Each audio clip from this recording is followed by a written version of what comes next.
Go. Okay. Okay, so tonight I'm supposed to be talking about when you look at an image, what do you think? Where are you going to go with it? And so I'm calling this program Now What? Because when I go out and I capture an image and then I bring it home, put it in the computer, I will look at it and I think to myself, now what do I do? So now what? And where do I go from here? So I got to turn my phone off. I apologize, but it's making noise. Okay. So to start with, I'm going to show you, maybe I'm going to show you. This is where we're going. So I'm going to work on an image, and this is the one I'm going to work on, and this is the after shot. So can you see my image, and can you see like a border around it? So you're getting the whole thing? Yep. Looking good. Okay, great. Been there, done this. All right, so this is where I'm going. When I watch someone do an edit and I don't know where they're going from the beginning, it's hard for me to understand why they're doing what they're doing. So that's why I'm showing you the final product, and now we're going to back up and we're going to start at the beginning. So this was a pano, and so I merged it all together, and I know by the crowd that we have, you probably all know how to do this, but I'm going to go over it real briefly. And if you have any questions anytime during this, then go ahead and ask. But this is a 4-shot pano. It actually was a 5-shot. I've dropped off the 5th image from here. It was on the right-hand side.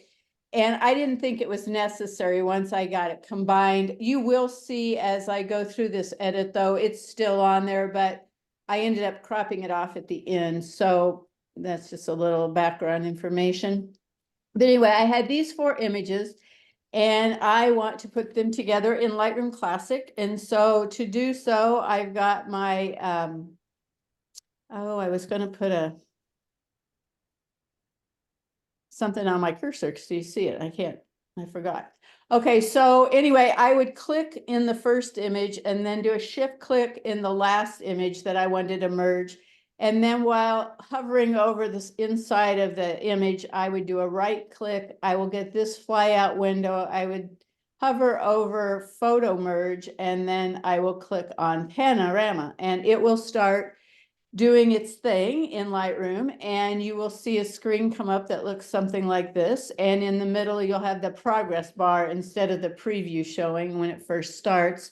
And occasionally, while it's processing, it might hit a problem and it can't merge them the way it needs to be merged, and it'll tell you about it. I can only merge 2 of the 3 images, or I can't merge this, need to try a different projection. And so you would go ahead and try one of these 3 projections and see if any of the other ones work. And usually, if one of them's not going to work, it's probably going to be perspective, and then the other 2 will work. But occasionally, maybe you didn't shoot it right, or it just isn't reading things right, or whatever, and so it doesn't work. And you can manually do it in Photoshop or use some of the automated stuff there too. But so anyway, one of these 3, I do find that spherical and cylindrical are very similar. One of them is a little bit more tall. It stretches it out a little bit from on the height, and the other one's a little squattier. I usually go with the taller one, although I think I accidentally went with the shorter one on this one. And I don't normally crop it in this merge window, but you can. So this time I did. It was a handheld panel. And so it probably had uneven edges, which I didn't see since I auto cropped it. But if I do have uneven edges, you can do a boundary warp, and sometimes it doesn't look good, and a lot of times it does. So you can, it stretches and does things to get it to fit. You can fill the edges. I've never done that. I prefer to do that out on my own, because then I have more control. It's separate from the merge, and I don't want to do that. And the same for auto settings. I like to keep those processes separate from one another. And so I don't generally check that either. And create a stack, in case you don't know, that is, it will take the 4 images that you use to create this pano. It will put the pano picture in front and stack the other 4 behind it. So it's like stacking up papers. It's an organizational thing. If you don't want to do that, you don't have to. If you do want to, you can get into it later. So you can click it and it'll separate back out. And then you would go down and hit merge. So now we have our image merged. And so essentially what I do is I look at it and see what I think needs to happen first. So what I'm thinking when I look at this picture is I got a feeling the highlights are blown. It's bright in the center. The shadows are too dark. Overall, the picture looks too blue. And it has some distractions going on in there that I think need to be fixed. So back to some of these things. The sun was right behind balanced rock here. So it shouldn't have been as blue as it does look, because it definitely wasn't blue hour. Should have been golden hour, should be warmer. So that was one thing there. And since we normally see better than our camera does, these are all falling into silhouette kind of thing. And, my eye picked it up. I could see the texture on those rocks much better than I can in this photograph. So that's why I want to bring those shadows up, because they are too dark. So let's move into, this is in, just say from library mode, we're going to go and open it into the develop module in Lightroom. And the first thing I see is there is my blown out sky. So I actually had on up here in the corner, I had on my highlight warning, and I did blow my highlights in there. So the first thing I want to consider doing is getting that in control. And so to do that, I think the easiest way would be to just try hitting auto and see what it does. So that's what I did. I clicked on auto, and you'll see the highlight warning went away, and I do still have it on. So it would have been showing had it been still blown out.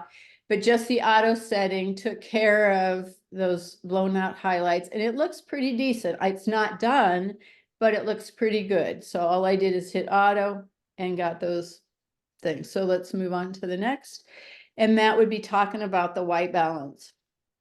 So when I was looking at it here, I thought, yeah, it's too blue, but I like the blue in the sky. I'd like to keep it that color of blue. And if I did a global white balance change, so on this panel, in the basic panel, if I did my white balance shift there, then my sky would probably be sort of a creamy color, a little bit. It would definitely be warmer. I don't know how much blue would have been left, but I wanted to keep it like this. So that meant all I wanted to warm up was the foreground.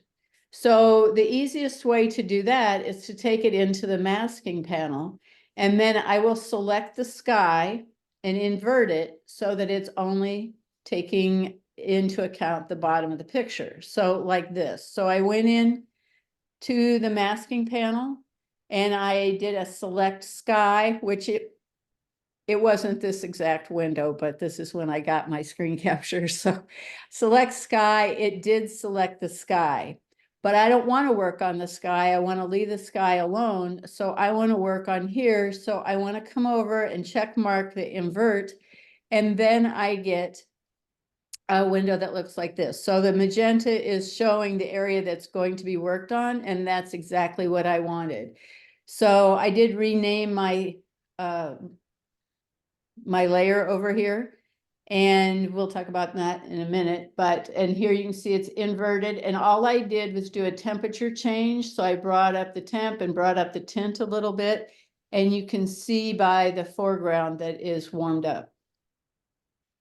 So when you see them side by side, here's the before and here's the after. It's pretty substantial change.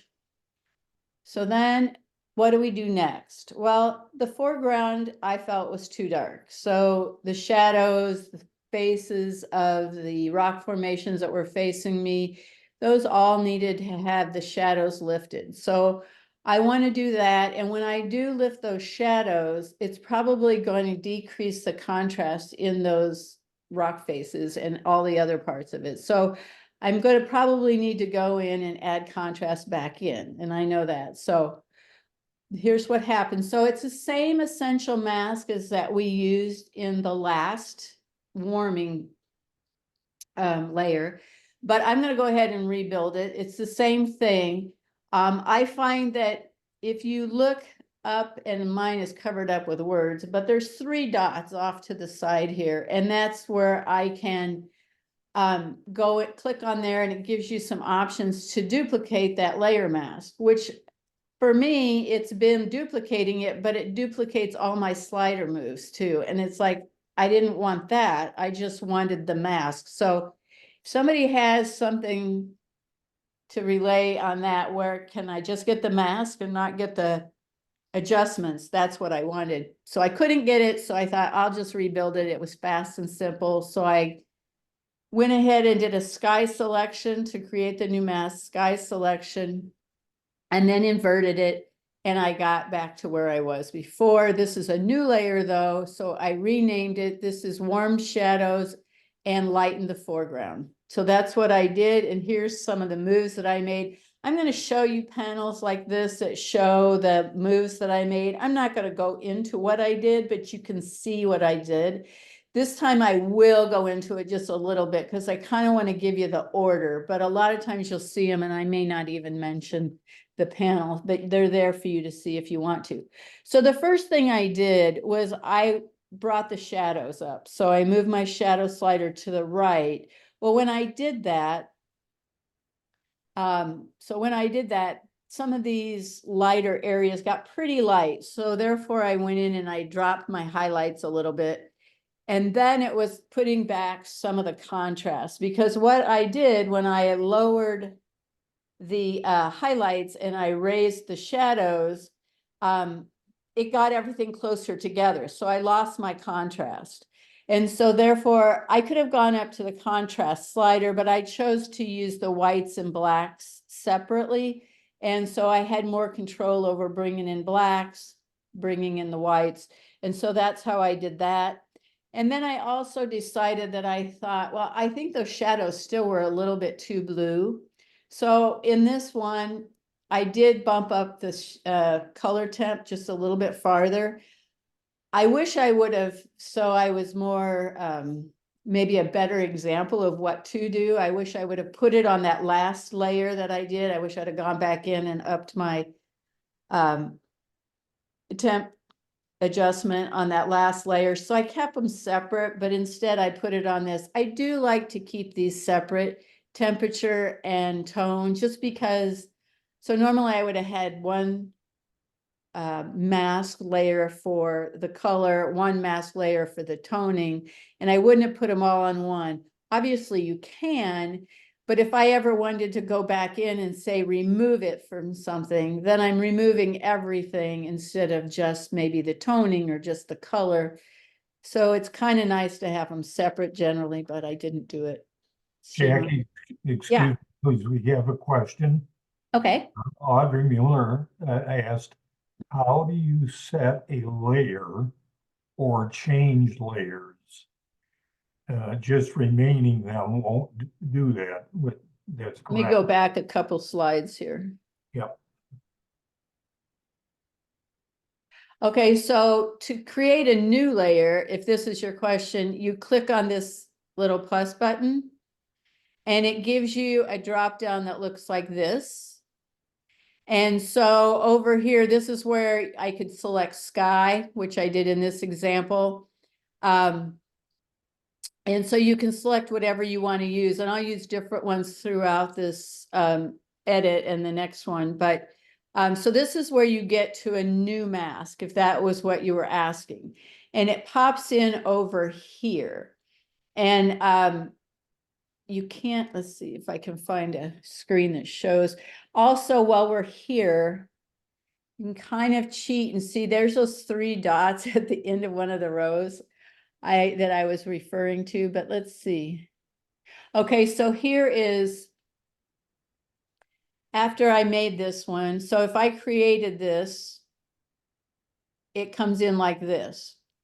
So you can scroll, if you have more than one layer mask in there, you can scroll up and down, and all you have to do is click on one and it changes from one to the next. And inside of one of these, like here, this tells me what I used to do the selection. So I did a sky selection to get this first, and then over here is this little icon, and that means invert. So it means I had a sky selection, but then I inverted it. And it's inside of this whole thing. So now if I decided, suppose I was looking, and so this is referencing this particular mask. And so just suppose, just for example, I wanted to get rid of this grouping of rocks right here. I could go over here and do a subtract. It would then open another menu. If I clicked on that, it would open another menu that looked like this. And I could select how I wanted to subtract it. And so if I wanted to subtract it with a brush, I would have hit brush, come over here and painted it away. And so then it would have another little layer inside of this main header. And it would say brush, minus brush, and then you can rename the sky if you want, or the brush, and you're going to see those, and I'll try to, as I see them pop through this program, I'll kind of comment on it again. But did that answer your question, Audrey? Yeah, what happens with when I post process is when I do something, get it selected, or I do a radial something on it, and then it just keeps coming back to the same thing. I can't seem to make more than one mask. I don't know, but this helps. Are you in Lightroom Classic or are you in Lightroom? Lightroom. So you're still using Lightroom? I have tried Classic. I can't follow it. I'm not used to it yet, so I guess I need more practice. But thanks, I Jackie. don't That's good. know, like on my phone, I can only reference back to that and I don't use it very often, but in Lightroom, when you make a mask, there's the little mask symbol that looks like this. Yeah, Then there's a plus, I think, to create a new mask, right? yeah. You still should be able to click on the main thing to get, or any of the lines underneath of it to shift. And if you hover over, if you put your cursor and hover over like this box, it will light this up in pink, even if it's not showing that. And if I hovered over this one, it would show me what the sky selection looked like. Okay. So it's kind of a neat thing. So if you come to this big one, it shows you the final mask that's been made for this group. And then all these little ones underneath are individual, Okay. shows what they control. If Okay. that makes sense. Yeah, I'll have to try it again. Okay. Thanks. Sure. Okay, let's see. Gotta remember where I was. Okay, I was here. So yeah, so anyway, I would have put that color on that other one. So this brightened up the shadows. So here's a before and after side by side. It's a little hard to see the difference. Probably it might be even more so on through the Zoom. I'm not sure, but the before and after. So in case it's too hard, I went ahead and put the before as a whole picture. So if you look at it closely, and then I'm going to shift to the after real quick. So here's the before, here's the after. And you can see if you look at the faces of these rocks, how it shifted. So before and after. So that was lightening up the shadows and putting a little bit more warmth in the foreground. Okay, so now what? That's my next question to myself again. And so those bushes along the front edge, so I'm talking about these right here, they're still a little bit too dark. And I think it's probably because of that one taller dark juniper that's right there in the middle, it being a dark bush. So it seems kind of dark. Now I do like to have the bottom edge of my picture sort of on the dark side. And sometimes it's very dark. But in this particular image, I just felt like it was a little darker than I would like it to be. And so I felt like it probably needed to be lightened up. Now, this is just an idea at this point. So I'm going to try it and see if I like it. It may or may not stay. So here's what I did. So this is the before and this is the after. So this before I lightened it up. I went back into create a new mask. I hit the plus button and it created a mask, and it actually was titled mask 1, probably at this point because I had renamed the last one. And so that's all it would say next to there. And I had used an object selection to do it. So when that drop down came down with all those options, I selected object. And then I painted through this area with my brush, figuring it would then select the edges really nicely, which it did a pretty good job. But I realized I had forgot this shadow area over here. So then I went and I scrolled down, and at the bottom here, there's add or subtract, and I hit add. I wanted to add a brush. So I got my selections and I picked brush and I just painted in over here. And so this gave me my full mask. So that's what I was saying when I was just commenting on, if I hover over here, it shows me this entire part in pink. If I hovered over object, it would have shown it just this area in pink. And then if I hovered over brush, it would have shown me just this little corner in pink. But then overall, I'm getting the whole thing. So if you weren't aware that it would do that, it's kind of a nice feature. So anyway, so all I did once I had this all masked in was I just did a real subtle bump up in the shadows and in whites. And so you can see it's slightly lighter than the other one. And I think I was going to keep it at this point. So now my thought was, well, I think the center is still a bit too dark. I like my center or my focal point, if it's not in the center, it could be somewhere else, to have a little bit more light than the surrounding area. That gives it a bit of a vignette without actually applying a vignette, although sometimes I will do both. So this is what I've done for a while, but I was watching a video not very long ago from Blake Rudis, and he made this screenshot, so I took it, and it was like, it should not be the viewer's responsibility to find your vision, subject, or focal point. You are the conductor or the director, so show them. So in other words, your viewer shouldn't be looking for what you find important in your picture. You need to do that in your editing process. So you don't want something off to the side, which is not relevant, to be catching more light and drawing all of our attention. We want to turn and focus that light towards what we want people to look at. Now, it doesn't have to be a blowout light. It just needs to be a little brighter that catches your eye's attention. So that's where I'm going to go from here. So I thought this is the area I wanted to lighten up. So again, I went back up to create a new mask by hitting the plus button. And I got the drop down, so it wasn't this, but a drop down that looks similar to this. I wanted a radial gradient and I drew it out. So once I hit create a new mask, I drew out a radial gradient, covered this area. You can see what's affected. And I thought, well, I know I'm going to lighten this area in some way. So I don't want to lighten the sky because I already had to deal with it being blown out.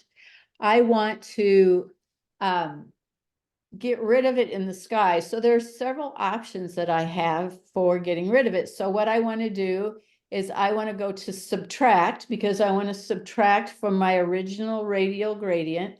And I want to pick some way to get rid of it. And I chose something that I thought was the easiest, which was select sky. You could have done it with a select object or a brush, or it's probably be the best of the three that, excuse me, I can't talk. The best other two, but select sky seemed really easy. And so when I did that, immediately it took out the sky. And so now I'm left with what I wanted. So again, you can see here, there's the select sky that I just did. But I started out with a radial gradient. And if you look closely at this little thumbnail, you can see the white is the shape of what I'm getting here. So it's the shape of the mask. And what I did then is I brought up the exposure and the contrast inside there. And this is what I got. So here's my before and here's my after. You can see that it did light it up just a little bit. So it should bring some attention to that center point. So now what? Again, see, that's my theme here, because that's what I always ask myself. Now what do I do? So the sky I thought was a little bit light. So if we go back and look at it for just a second, I think the sky is a little bit light. So I'd like to darken it a little bit, but when I do the darkening, and I did it, so I know this is going to happen, it gets a little darker on the corners because they were already darker. So I wanted it to darken it up kind of up in this general area, but the corners got significantly darker, so they looked kind of like it was vignetted. It wasn't bad, but I decided I didn't want it to do that, so I'm going to remove that look. So we'll get to that in a second. But here's what it looked like. Here's the before and here's after I darkened it. So again, I just did create a new mask, and this time I did a select sky, and that's all I needed to use. And then I brought down the exposure just about a quarter of a stop, so not very far.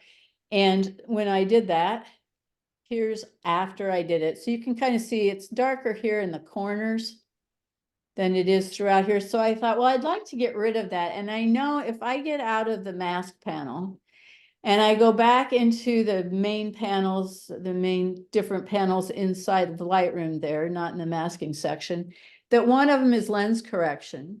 And if I go into manual, I can pull up that vignette. So it gets rid of those darker corners. And so then this is where it was when I pulled them up. Here's what it was before, and here's after I lightened that vignette that was there. So that was a vignette from the lenses. Actually, it was caused by the sun, I would say, more than the lens, but it was a good way to get rid of it. So now that we have that done, I feel like it's in pretty good shape, but it's not done. But it's, for me, it's time to go over to Photoshop because I want to do some cleanup. And my go-to is to go to Photoshop. And I know that's not everybody's go-to. So if you don't want to go over to Photoshop, you should still be able to look at your noise inside Lightroom and go ahead and do it there. I'm going to do it in Photoshop. You still can look for sensor dust in Lightroom. Again, I'm going to do it over in Photoshop, but it's doable there. And those two are really good. And the new noise reduction, that AI noise reduction in Lightroom is really good. It's almost good enough that it's getting to the point where maybe we don't need that third-party Topaz denoise, but we'll see.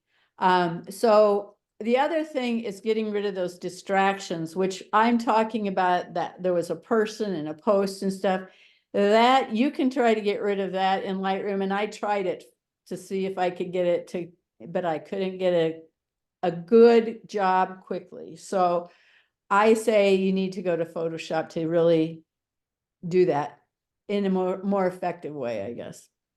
So let's look at this. And I don't know how you can see this. If you can see it or not, I'd love for you to tell me as I'm talking, but this left is showing the noise in the picture. Can you see anything, or is it just soft? Yeah, we can see noise, yeah. You can see noise? Okay, good. I wasn't sure how clear it came through on Zoom. All right, so what I did is I simply decided I was going to run it through Topaz denoise. So I'm in Photoshop now. Go up to the main menu, filter. This pops up, get to Topaz Labs, and then click on denoise, and I just let it do its thing. I did nothing more, and when it came out, this is what I got. So this is an after denoise. This was before. And I've kind of preached this before. If you're going to denoise something when you're in Photoshop, do it first. Because otherwise, when I do some of these other things that I'm going to do, it's going to accentuate the noise because it builds off of edges and it builds off of contrast rather. So it's going to see the light and the dark that surrounds noise, and it's going to build on it. And so now you're creating more work for the noise reduction software to try to get rid of. And so then it may start softening things more than you want it to. So noise reduction first, and then we'll move over, and this may be hard to see too, because it wasn't very prominent, but I did have some dust across the top edge of my photo, across the sky. So I went in, I used the spot healing brush, excuse me, the spot healing tool, and I just clicked on each one of the dust spots, and they immediately went away. I don't have an after for that because it was pretty small. It's hard to see. Distractions, this is what I want to get rid of next. So there's a pole. This guy happened to step just out from behind that bush as I took the picture. There's two sets of people in there too. They're pretty tiny, but they're there. And this is a pano I put together, so it could be blown up to a couch-sized picture if you wanted to, and then those tiny little people will show up. And I don't want them in there. So actually, I think I'm going to keep these guys. I'll show you where they are in the picture in a minute. But these I would get rid of, and these I wanted to get rid of. And that pretty much was the only distractions I felt in the picture. So what I did is, while in Photoshop, I went and I got the new remove tool over here. And I would then click on that. And if you're not seeing it, it's the one with the two little stars. If you click and hold on that little corner arrow, you'll have some options. There's like 4 different options, I think, in there now. And so maybe 5 actually. So you can click and hold, then you can select this one. All I did was paint down that stick and then paint across him. And when I got it done, I came up here, and at the top here, it says there's a check mark box. I don't have it checked. It says remove after each stroke. So I had unchecked it because I prefer to draw several strokes at once and then hit the check mark and let it do its thing, because it takes a little bit of time for it to send it up to the cloud and then come back down. So if I did it after each stroke, I would constantly be waiting for it to process. And so for me, it just felt better to do it several at one time and then check and go. So here's before, there's with the distractions, and here's after. So if you look real closely, here's this guy, and there's a light spot here and a light spot there. So if we come down here to the after, you'll see there's the spot, there's the spot. So the guy was right here. You cannot tell at all. It did a perfect job. And this post, well, it was between this dark mark here and this little bush or tree right here. So it was right through here. Again, you cannot tell where that was. So it did a great job of getting rid of it. So they were right here. Here's the post, there's the guy, and then there's 2 people right here. Those are the ones I got rid of too. And here are the 2 that I said I was going to keep. And the reason I was going to keep those is I think it gives a sense of scale to the picture. So if you actually could see that there was a person, you can see how tiny they are relative to the rock formation here. So I opted to keep them. The other ones I wanted to be gone. So here's the before, and there's after. So 1, 2, and I think, where did I say the other one was? Right here, I think. So that was getting rid of my distractions.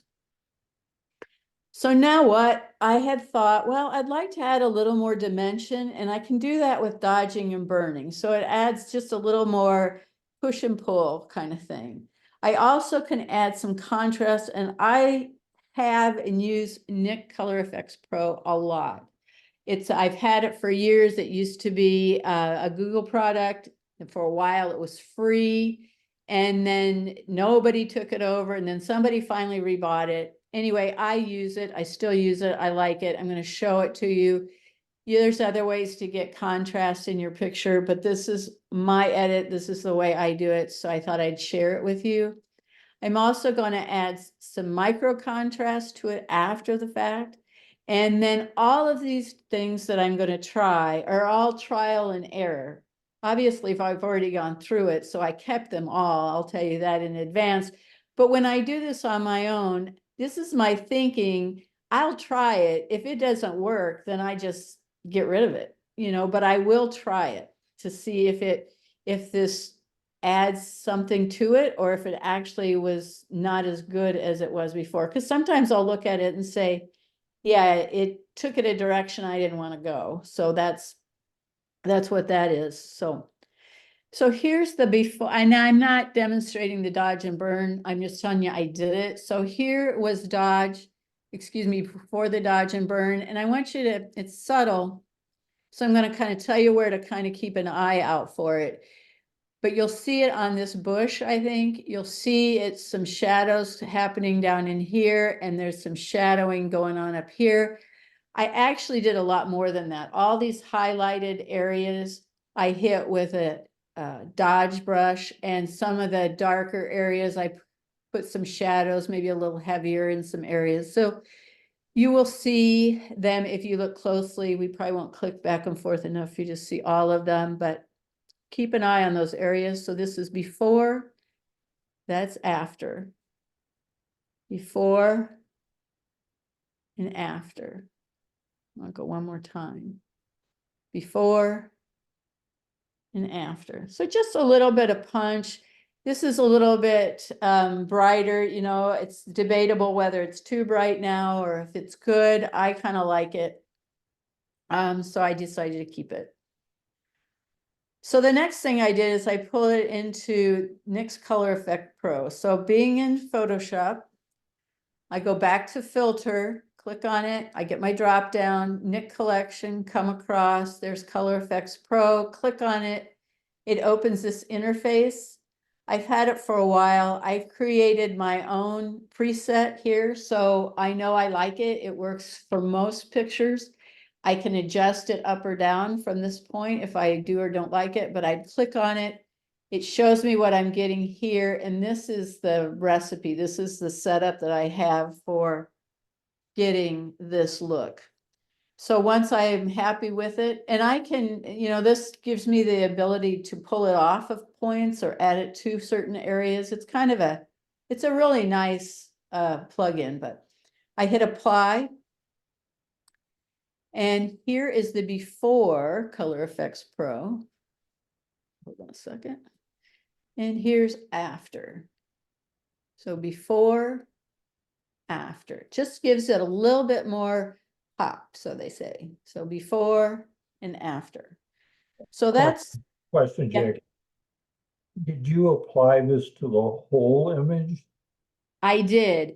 And what it does, the nice thing about this one is when you go into one of the Nick plugins, it makes a copy and puts the adjustments on a copy that sits above your original before it went into the program. So therefore, if I chose to say, well, I like what it's doing to say these rock formations here, but I don't like what it did to the sky, or I don't like what it did down here, I can paint it out then by applying a mask.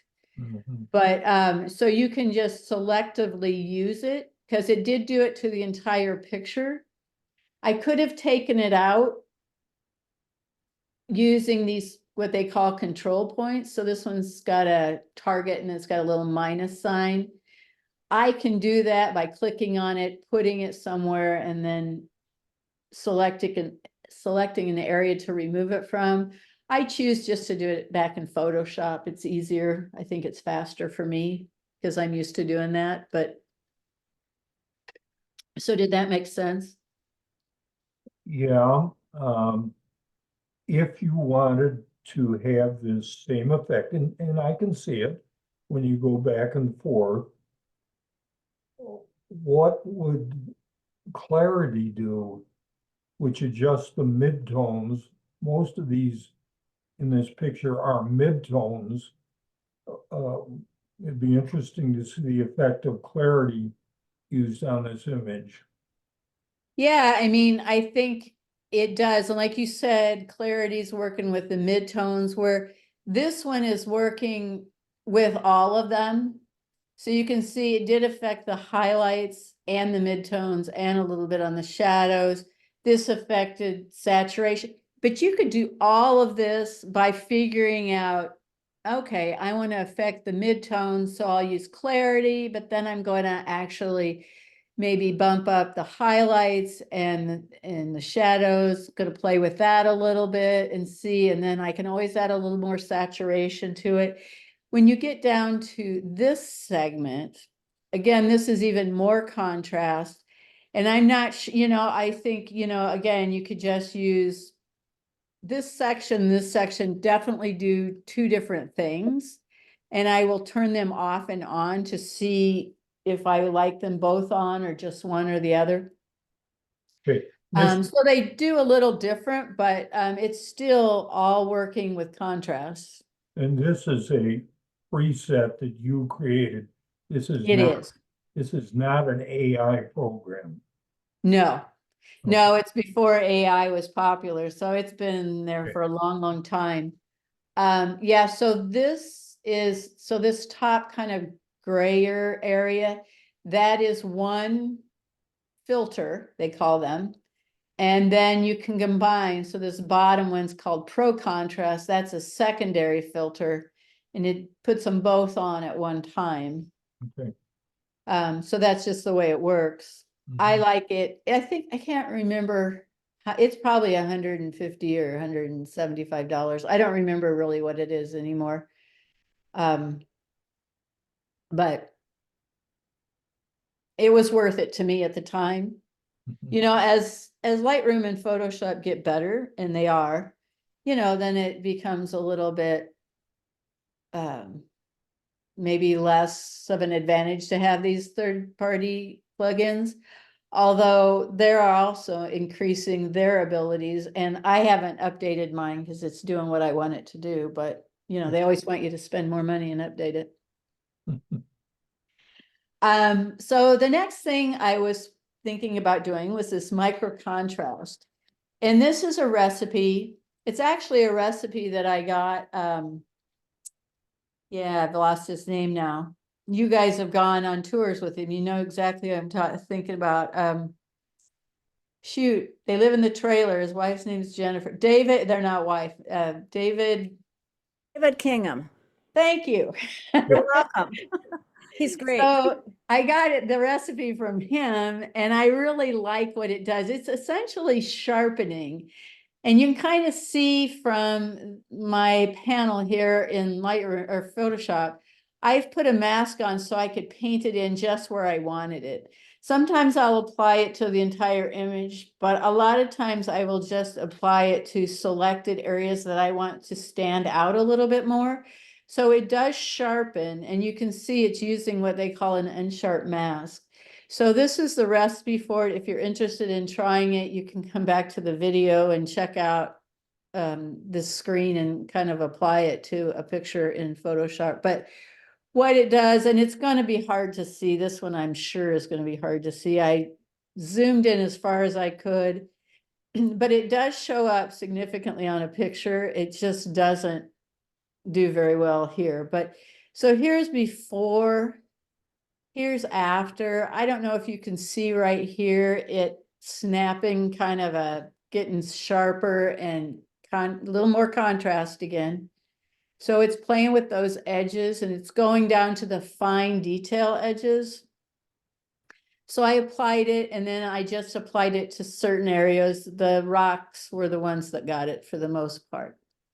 So now we're going to go back. So this is before we started. It was right after the merge, but no other edits had been done to it. And here's after. So before and after. Mhm. So that one had a significant looking change. So Yeah. there any other questions? You might have got more information than you were counting on when you came here. I was doing these screenshots, and I thought, oh my gosh, where do I stop? But so it's a little bit of what you asked for and a little bit of editing stuff. So if you got time, I got another one. Yeah, go for it. So this is image number 2. So this is where we're going. And I thought, you guys got lots of snow you've been taking pictures of probably. So maybe there'll be some little nugget inside this edit that you'll say, yeah, I'm gonna try that. So that's my goal. So this is another pano. It's from a few years ago, back in the Quad Cities. And I put it together. So when I look at this, I'm going through the thinking process and it's like, okay, so what does this image need? It needs to be cropped, or it could just be filled in. In this case, this picture can just be cropped. That's why I X'd through the lines in, hold on. I'm on two screens and it's trying to find my cursor here. Okay. So, I X'd out, filled in, because I thought I'm not losing any vital information by cropping it down to get rid of those blank areas. But there are pictures that you would say, I don't want to crop that out because I'm losing some valuable information here for the story in the picture. And so therefore I would then want to maybe fill in those gaps like here and down in here. But in this case, I'm just going to crop them off. So I brought it in, I went back in Lightroom again. I went to my crop tool. I decided it was close enough to a square. That's what I went with, a 1x1 crop. And that's what we have. So then my next thing was correcting white balance. So this looks wild, but what I did, if you haven't done this and you're trying to correct white balance, this can really help you. Sometimes it's really hard to see, especially if it's really borderline to whether it's got a color shift or not. But if you bring your vibrance and saturation all the way up to 100, you can see the color shifts better. And so that's what I did for this. So I brought them up to 100, but I could have come and used just the sliders to bring up my warms and bring the magenta in and get rid of some of the green. But instead I thought, we've got snow here and snow is white. So I'm going to clicked on this, grab my eyedropper, and I just brought it down to the snow where there was no grass popping through, and I clicked on it. And when I did, this is what I got. Now it's still really vivid, but that's because I still have my vibrance and saturation up at 100. So it cleaned that up. I could have done it by the sliders and it would have been just as good, but this was much easier and faster, and it worked for this picture. Not often do you have a white or a gray or a black where you can actually do that, but this one worked.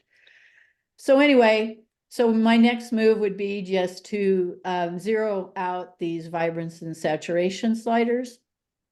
And you can see I have white now. So my snow is actually white. And so now I'm ready to start my edit. So after doing that, I thought, well, I'm going to do the auto tone because that's always a good place for me to start, I think, is to just try auto. If I don't like it, I'll go back and double click on the tone button and it goes away, or you could just simply undo. But I decided to go ahead and hit auto, and I think it's going to look okay, but it went dark. And I think it went really dark because it's got a really bright highlight up in here and down in here.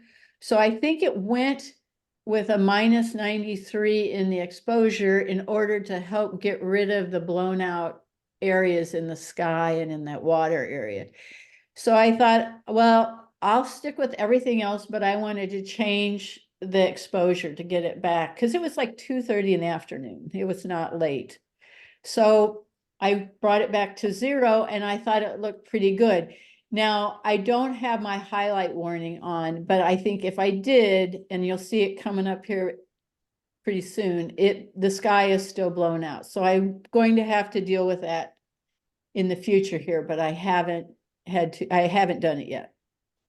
So the next thing I want to do is I'm going to go into the masking area because I want to make that tree line look frostier. So if we look back at it, when I was there taking it, it was just covered with snow. So you know what that looks like. You've seen it recently. It's just laying thick on the branches and it's very white looking. Well, it looks kind of brown. So I wanted to get back to that frosty look. So how can I do that? Well, I wanted to create a mask and I decided to use the object selections. So I did the mask, create a new mask. I did an object selection and I started painting over it. Well, it kept wanting to not make the full selection. So you can see it took me 4 object selections before I got pretty much the whole area included in the mask. So that was fine. But if you look, you'll see that it didn't do a great job. I mean, I was hoping for it to do a great job, but it did an okay job, but it needs to be cleaned up. So I need to refine that selection a bit because it came into the sky and this will not look good when I make my adjustments. So what I did is I thought, well, I'll try to subtract the sky. So came over to the subtract button and then I had my options. So I hit select sky. So it should have subtracted out the sky portion of this mask, which it did a little bit, but it didn't get rid of all of it. So then my thought was, okay, now what do I do? So it's like, I went back in and I did another subtract, and this time I chose brush. And then I used a lower flow and a lower density on that brush control. And I just swept with the feather edge of that brush back and forth past where it met up. And it did clean up that mask enough for me to use it, and it looks pretty good. Is it perfect? No, but it's pretty good. So what I wanted to do then to make it look frostier would be, I wanted to lighten it. So maybe increase the whites and you can mess with the contrast, and actually decreasing the contrast worked better than increasing it. Increasing it, I always thought, well, that moves my whites to be brighter and my darks to be darker. But sometimes it doesn't work the way you think it's going to. And in this case, it really worked better to pull the contrast to the left. So you can see I went to a -44. And then I pulled the whites to the right. So I made brighter. And then I thought another slider that works really well for this kind of thing is dehaze. And so dehaze is really a dehaze when you pull it to the right, to the plus side of 0. But it's kind of like, and I'm going to refer to it again later here, a rehaze. We're actually adding haze if we pull it to the left. So I thought, well, that's what I was going to try. So once I did that, you can kind of see here, it did work okay. That mask is not bad. And it did lighten up the trees. But when I looked up here, somehow this one didn't get selected, or it didn't do, I can't remember anymore, if it just didn't do the job. So the top of these trees are pretty dark. So I thought, well, I would like to try to adjust those too. So what I did in this case, I thought, well, we're working with darks against lights. And I wanted to select those dark areas that are against the light sky. And those dark areas are what I wanted to lighten up. So darks and lights, that's perfect for a luminance range. So I went back to create a new mask and I hit luminance range. So I selected that. And what it did is it selected a lot of things. It's, you know, a lot of the pictures. So then I had to pull off the whites. So here's the range, the way it works. And so this is the dark end, so the shadow end, and this is the bright, the highlight end. Well, I just wanted my mask to cover primarily the dark parts. So I just pulled everything to the left until I got this look. So you can see all I'm concerned about is right up here. And now those branches are all pink, and that's what I wanted. But I got a lot of other things that are pink too, and I don't want to affect any of those. So I need to subtract all this stuff except for this very top thing. So how can I subtract what I have down here without subtracting here? So I need to come up to subtract.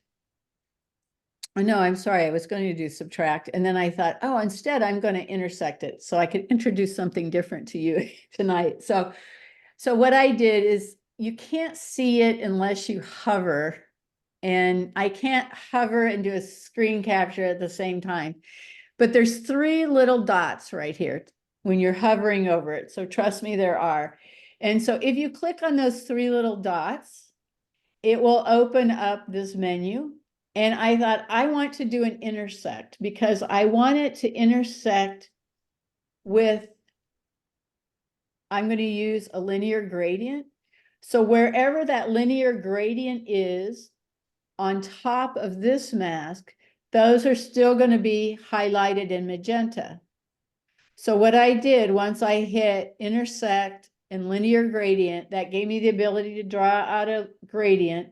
So I came up to the part I wanted to keep, of the pink, and I drug it out till about here. And then I could play and I could see exactly where the cutoff line was. So everything pink was going to be affected, and all the rest of it where the pink was before is now gone.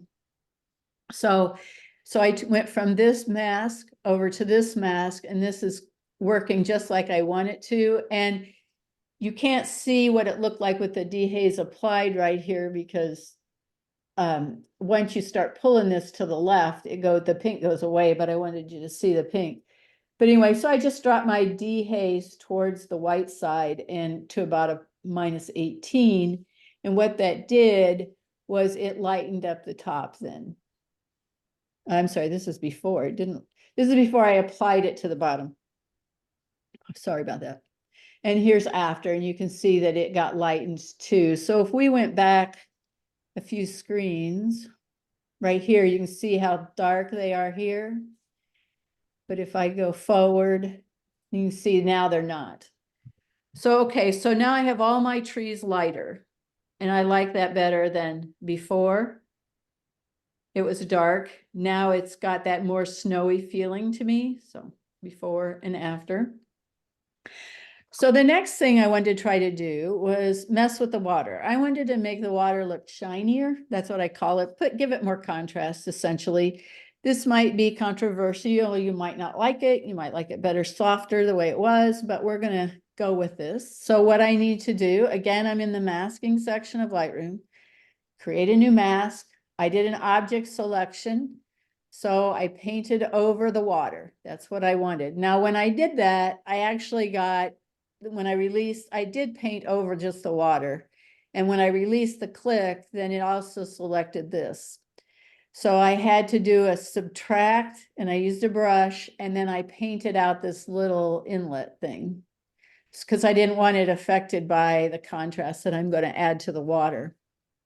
So now that I have a selection there, I went down here and you can see how far I pulled up clarity. I really wanted it to give me, I wanted to see that detail of that shadow, excuse me, the details that are in the shadows, where you can't see it here, but you'll see it in a second.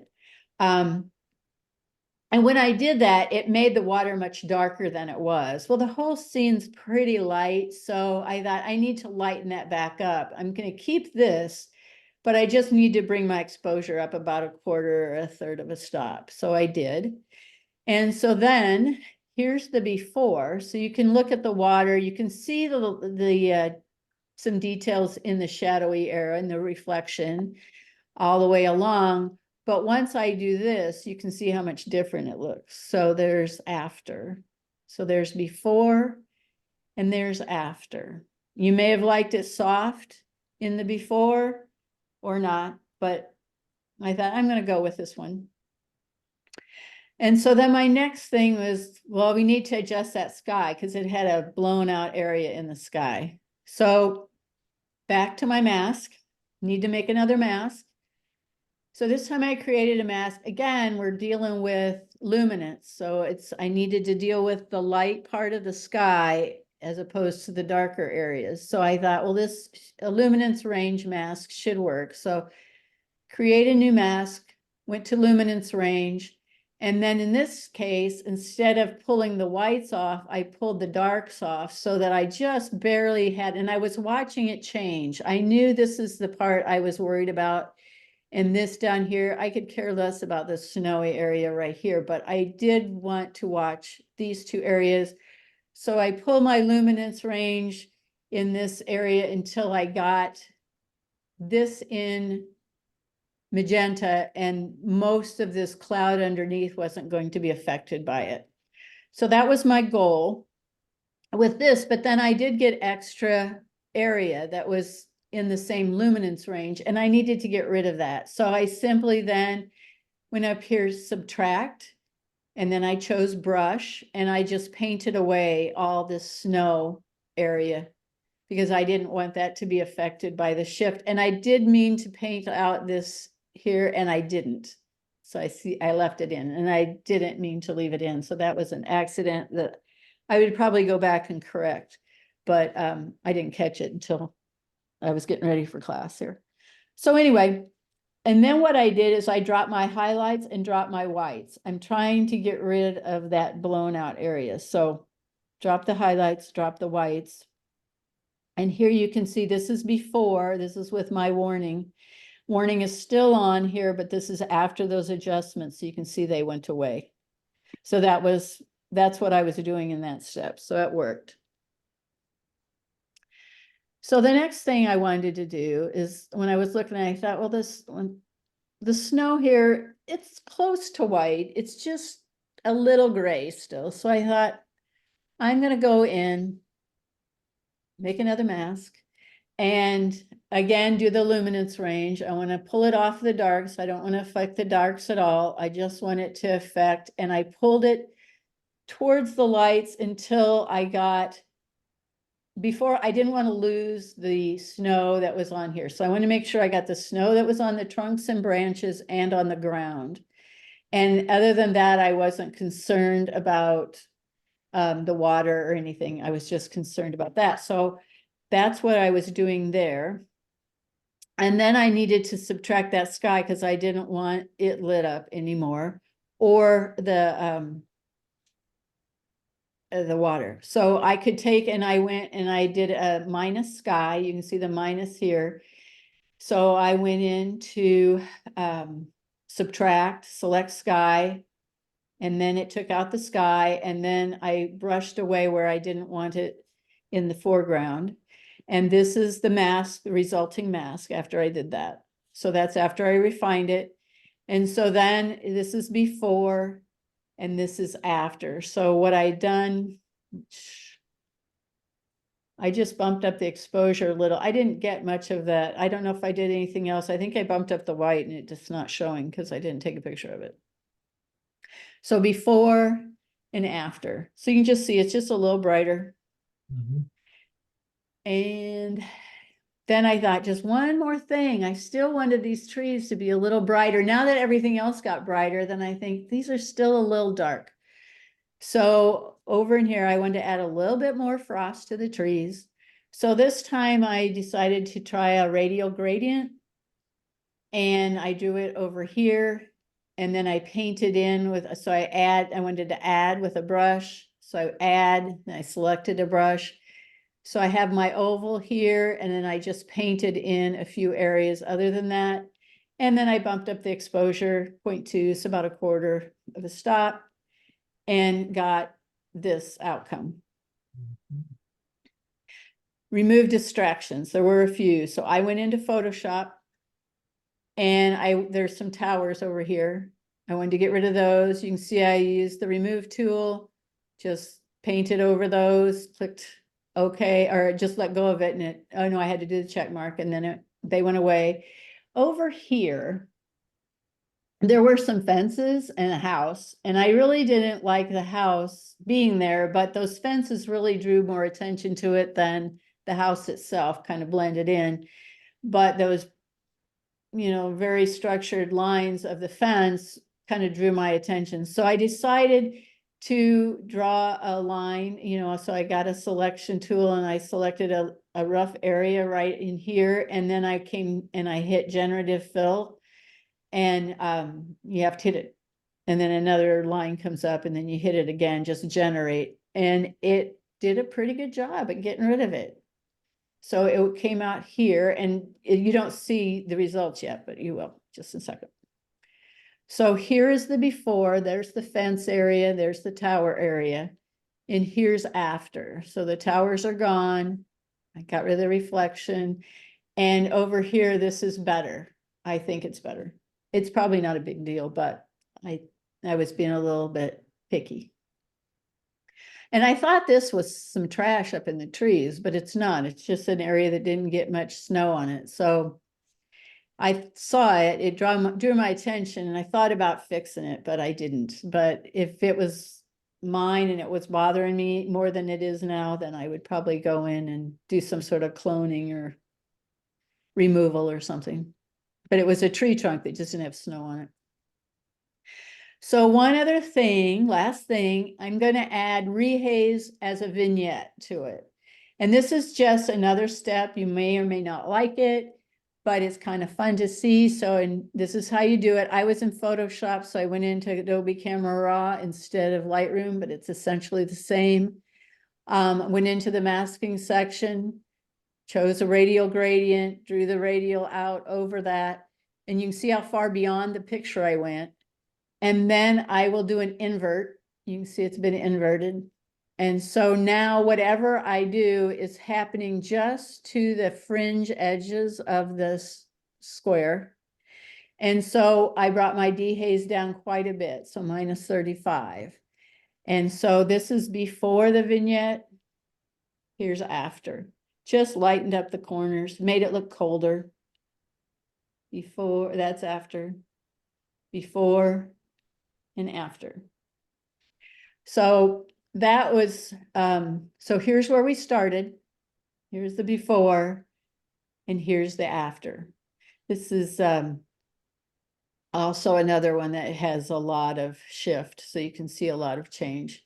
Maybe it's more than you would like to do to yours, but hopefully, like I said, you could see some technique maybe that you can use towards a snowy picture. I then was kind of curious. I thought, well, there's not a whole lot of color in this picture. So what would it look like converted to black and white? So I thought I'm going to do that while I'm still in here. So I converted it to black and white. So this was the one without the vignette on it. And I converted it to black and white. And it looks a little different, but not a ton. And then I thought, now I'm going to add a vignette and really add a lot of dehaze to this black and white. And this is what you get. And it's kind of a fun look, something different. Looks like might be a neat Christmas card or something. So this is the end of that one. Is there any questions? Nothing? No, Jackie, this is Jay. I don't have a question. I thought that was very interesting, the way you adjusted temperature back in the other image, where you raised the saturation and the vibrance to 100. Uh-huh. And then you use the picker to the gray or white area. And my question is, do you do that with most of your images? I mean, You really, know, when I use the picker, I usually just use the picker, but I can see maybe some advantage to what you're doing. yeah, I will say one of the hardest things for me is color. I struggle with color a lot. So, I fuss with it and I think I've got it and then I don't. And, and it's like, that's always a big question mark for me. And so I have started doing that vibrance and saturation all the way up to help me see it.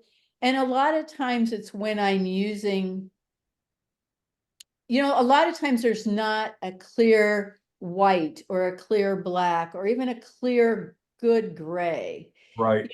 Sometimes the grays are even blue and, they have a color cast to them naturally. And so this just seemed to be a great one to use that color picker on. So often I don't think the color picker works. Sometimes it does, and I will try it, especially if I'm struggling. But usually, like when I do the saturation and vibrance all the way up, then I'm messing with the sliders, and that's when it definitely helps. Mm-hmm. So, Well, it's kind of a neat tip.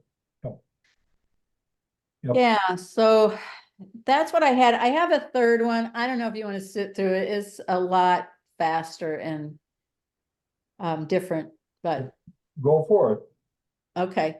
So I'll show you one more. And this one I kind of did a little quicker because it was sort of right before class.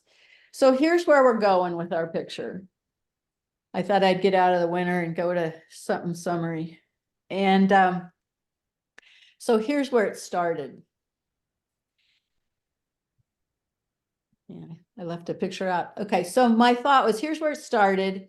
So now what do I do with this? And so when I went looking at it, I'm thinking, well, first of all, I think it's underexposed. I can definitely see some dust spots, dirt spots up here in the corner. That needs to be cleaned up. And honestly, I like to clean up all this pollen. Mostly the pollen here is what I was thinking when I was making this slide. But as I was in the edit, I thought, wonder what it would look like if I got rid of these parts of the flower. I don't know what they're called. And so I did take those out also. And so for some people, that may be a real faux pas.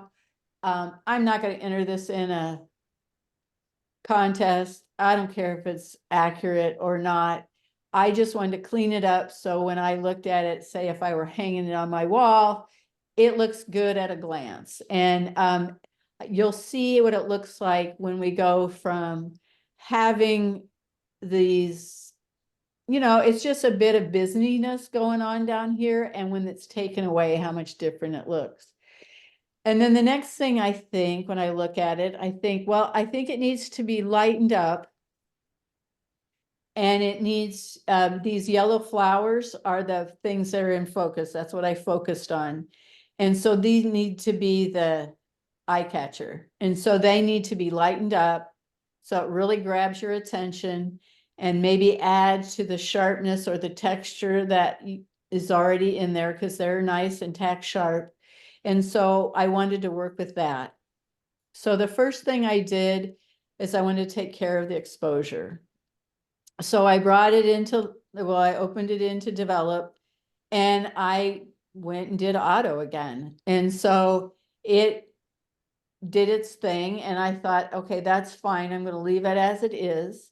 But I actually thought I'm going to bump up some of the texture and the clarity globally. So I did it across the board.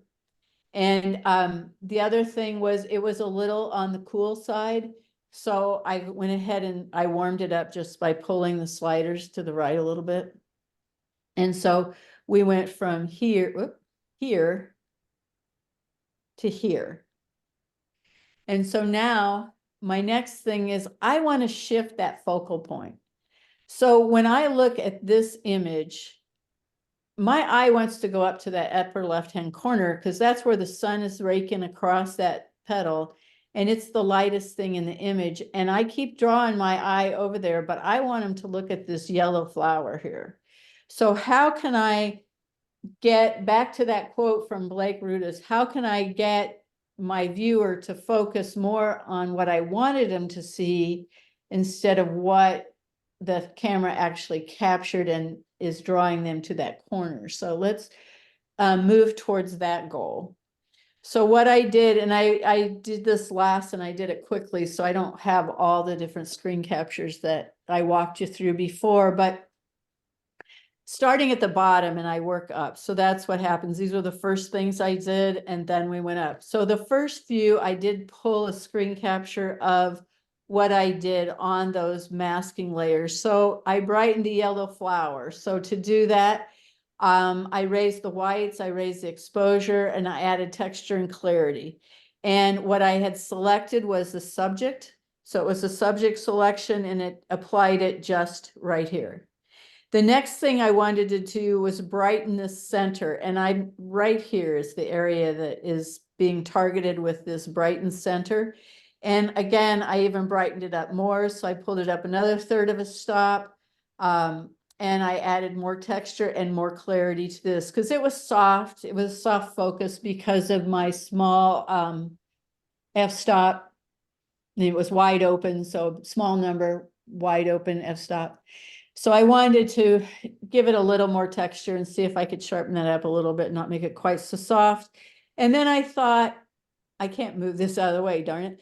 Right here, this is part of the picture that you can't see. It goes behind that screen, but I wanted to add a little light to that area too. So that's what I did with this upper. You can see I pulled another stop up and highlights up too. So then the rest of it was working on flattening out this image. So that's essentially what I did. So I'm bringing up the darker side and I'm darkening down the lighter side. And I didn't go crazy, but that's what I'm going for. So there was a blown highlight on one of these flowers. That's what that was. But I darkened up, I put a vignette around here and it let this all fall into darkness back in these corners. And then I lightened up this lower corner again, sort of balancing out this upper corner with the lower. So I was trying to get them kind of, you know, flattening the image essentially. So then I could pull out where I wanted it to be brighter and get your attention. So here's before all those mask adjustments and here's after. So before and after. So you can see now here your attention, at least in my opinion, goes up to that upper left corner. And here it comes back more into this area. And that was my goal. So now the next thing I wanted to do is I want to clean it up and I'm going to take it into Photoshop. You could try it in Lightroom. I took it to Photoshop.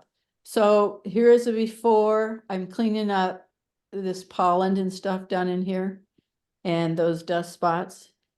And here is after. So you can see I have a new layer called cleanup layer. That's where I was doing my work. I didn't disturb my original background layer and I used a spot healing tool to do that. So I just tapped and clicked all over to clean it up. And then all those things, whatever they are, I don't know if those are the pistils or what they are, but anyway, I got rid of them. So it's sterile now. That's all I know.